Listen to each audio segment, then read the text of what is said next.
एक दिन पुराने ट्रकों को नए जैसे रिस्टोर करने वाले अनीश के पास अरविंद नाम का एक व्यक्ति आया। हाय मिस्टर अनीश, मैंने सुना है कि आप किसी भी पुराने ट्रक को नए ट्रक में बदलोगे। ऐसे करने आप कितने पैसे लोगे? वो हम ऐसे ही नहीं बोल सकते सर, गाड़ी की स्थिति और उसके मॉडल को देखकर बोलूंगा, ऐसे ही कहना मुश्किल है। ठीक है, चलिए गाड़ी दिखाता हूँ, कहकर उसे अपने कार में बिठाकर जा रहा था। तभी उसे एक फोन कॉल आया। फोन में अरविंद। हाँ क्या जी, तुरंत आपके ऑफिस को आना है, वो भी 2 करोड़ का बिजनेस मीटिंग है क्या? अरे मीटिंग कल नहीं हो सकता क्या जी? आज मैं दूसरे काम पे जा रहा हूँ, वो देख कर आऊँ क्या? अरे ऐसे अचानक से कहे तो कैसे जी? क्या अब मैं इस मीटिंग को नहीं आया तो 2 करोड़ रुपए का नुकसान होगा क्या? ठीक है अभी आ रहा हूँ, कहकर अनीश से अरविंद। सॉरी मिस्टर अनीश, मुझे एक अर्जेंट काम से बाहर जाना है। अगर आपको कोई तकलीफ ना हो तो आपके व्हाट्सएप को उस गाड़ी का लोकेशन भेजूंगा, आप सीधे जाकर उस गाड़ी को अपने गैराज ले जाइए। ठीक है सर, कोई बात नहीं, मैं जाकर वो गाड़ी लेकर आता हूँ, कहकर उसके पास से चाबी लेकर वहाँ से चला गया। के दिए गए लोकेशन के प्रकार एक घर के पास जाकर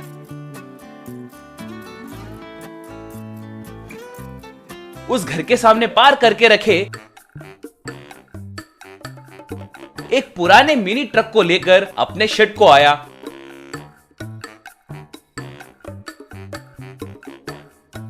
वो उसे खोलकर उसकी मरम्मत करने ही वाला था, इतने में अरविंद वहां पर आया। हाय अनीश, मेरे गाड़ी को यहाँ लाने के लिए बहुत धन्यवाद। लगता है मैंने आपको बहुत कष्ट दिया है, मेरा काम कैंसिल हो गया है, इसीलिए मैं फिर लौट कर आया हूँ। आपको कोई तकलीफ नहीं पहुँची ना? नहीं सर, ऐसा कुछ नहीं है, ऐसे कह रहा था। इतने में अरविंद को फिर से एक और फोन कॉल आया। फोन उठाकर अरविंद। हाँ पंडित जी बोलिए, आजकल मेरा टाइम ही खराब चल रहा है जी। आज 2 करोड़ का बिजनेस डील हाथ लगते लगते फिसल गई। अगर कोई पूजा या परिष्कार है तो बताइए, मैं करूँगा। अरविंद जी, अब आप कहाँ पर हैं और क्या कर रहे हैं?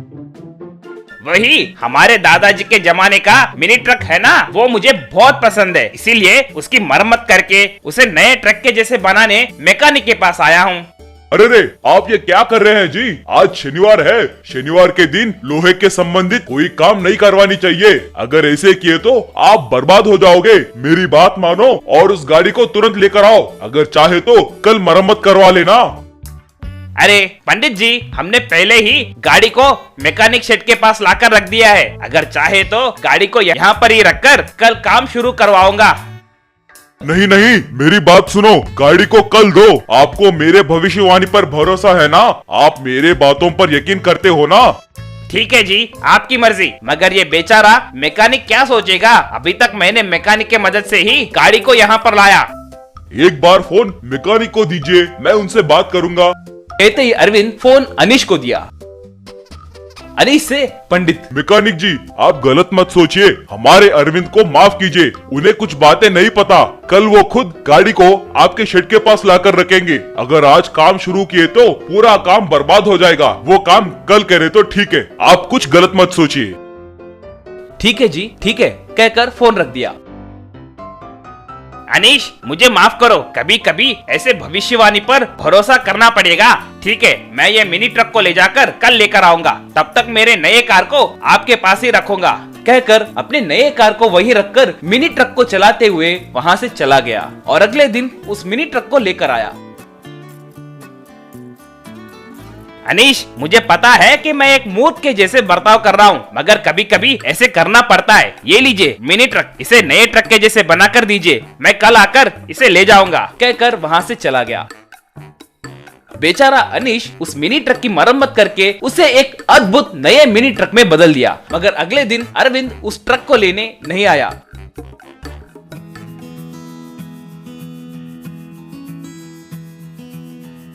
2-3 दिन इंतजार करने के बाद उस रिस्टोर हुए नए मिनी ट्रक को देखते हुए अगर अब इसे अरविंद जी देखे तो दंग रह जाएंगे। मगर वो बेचारे अब तक क्यों नहीं आए? हाँ, वो एक बड़े बिजनेसमैन है ना, इसीलिए वो व्यस्त होंगे। शायद इसीलिए इसे ले जाने नहीं आए होंगे। फोन भी स्विच ऑफ आ रहा है, क्या हुआ पता नहीं, ऐसे सोचने लगा। तभी थोड़े गुंडे वहां पर आए।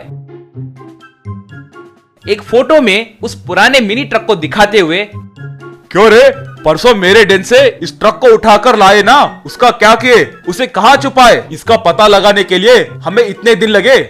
मैं क्यों चोरी करूंगा सर, यही वो गाड़ी है, मैंने इसे नए गाड़ी के जैसे मरम्मत किया है। वैसे ये गाड़ी अरविंद जी की है ना, आप कौन है? अरे मैंने उसमें बहुत सारा काला धन छुपा कर रखा था, वो पैसे कहाँ पर है? सर सर सर सर मुझे नहीं पता सर, परसों अरविंद नाम का व्यक्ति इस गाड़ी को लेकर आने के लिए कहा था, वो व्यस्त था इसीलिए मुझे लाने के लिए कहा, तो मैं जाकर इसे लाया। लाने के बाद पुजारी से मिलकर नाटक करके फिर इस गाड़ी को लेकर गया सर, और अगले दिन इस ट्रक को लाकर रिपेयर करने के लिए कहा था सर। अरे रे, लगता है ये बेचारा मैकेनिक सच कह रहा है। वो कौन है पता नहीं, मगर इस गाड़ी को यहाँ तक लाकर इसे फिर से बाहर ले जाकर इसमें छुपाए सारे पैसे चुरा लिया। उसका एड्रेस पता है क्या तुम्हें? कम से कम फोन नंबर तो पता है क्या? वो कैसे दिखता है? सर उसका लोकेशन सेंड किया हुआ फोन नंबर है सर, मगर उस नंबर को कॉल करे तो स्विच ऑफ आ रहा है सर। वाह, वो हम दोनों को बकरा बनाकर चले गया है रे, उसे कैसे पकड़े?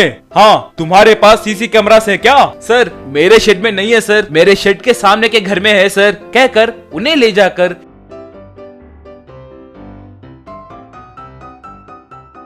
सीसीटीवी फुटेज दिखाया। सीसीटीवी फुटेज दिखाते ही अरविंद को पहचान कर एक गुंडा, सर ये हमारे पास काम छोड़ने वाला मुन्ना है सर, सिर्फ इसे ही ट्रक में पैसे छुपाने की बात पता है सर, इसीलिए होशियारी से प्लान करके हमारे पैसे चुराया है सर। ठीक है, उसे कुछ भी करके पकड़ो, कहकर आदेश दिया।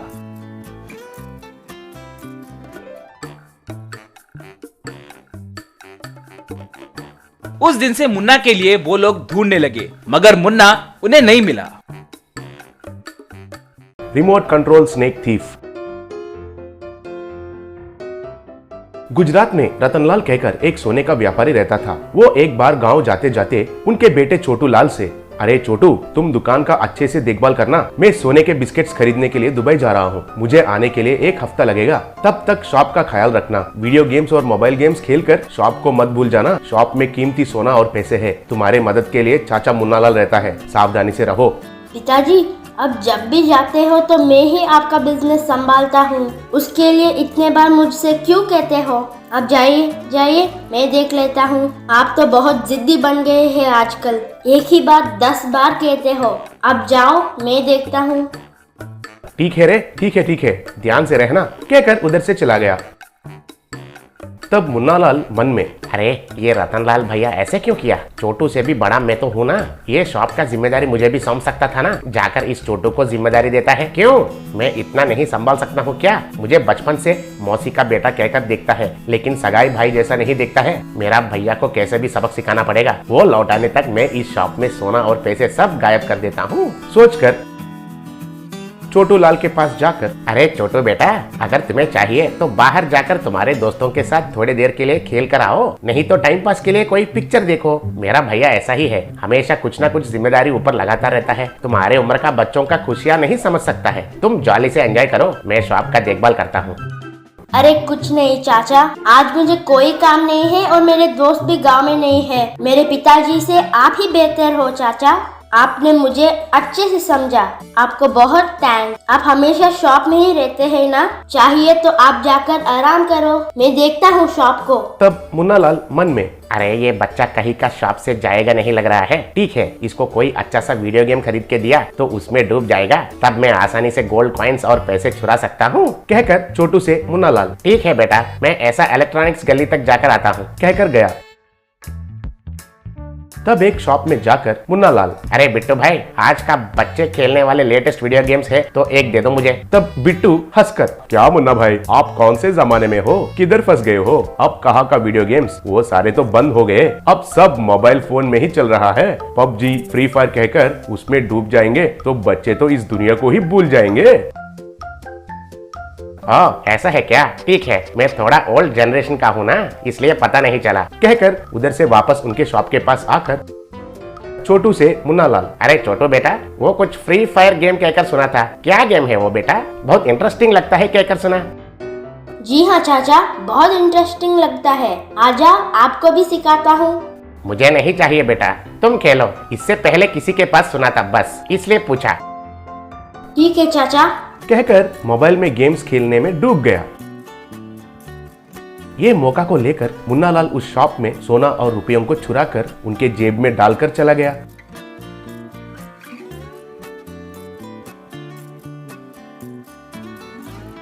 कुछ देर के बाद रतनलाल उधर आया। ये क्या है पिताजी? 1 हफ्ता लगेगा कहा और इतने में ही वापस आ गए, क्या हुआ?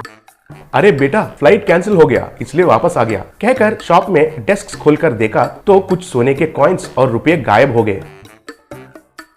अरे बेटा, ये क्या हो गया? इधर कुछ कॉइन्स और पैसे कम हो गए, कहाँ खो गए? तुमने लिया है क्या? तुम उस फोन में अटक जाते हो और शॉप में कौन आ रहा है और कौन जा रहा है ये भी पता नहीं चलता है तुम्हें, कहकर डांट रहा था। पिताजी, मैं गेम्स में नहीं डूबा हूँ। मैं और चाचा ही शॉप में थे और कोई भी नहीं आए। चाचा खाने के लिए अभी गया था।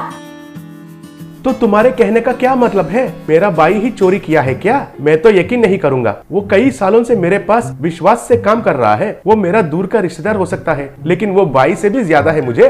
पिताजी, मैं अभी प्रूव करता हूँ, मेरे साथ आइए, कहकर पिताजी को लेकर उनके कार में एक रिमोट शाम को लिया।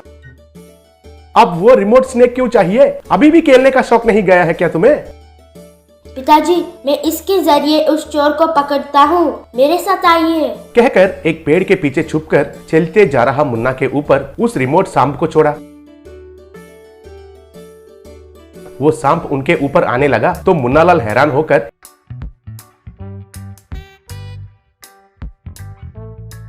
एक जंप मारकर नीचे गिर गया।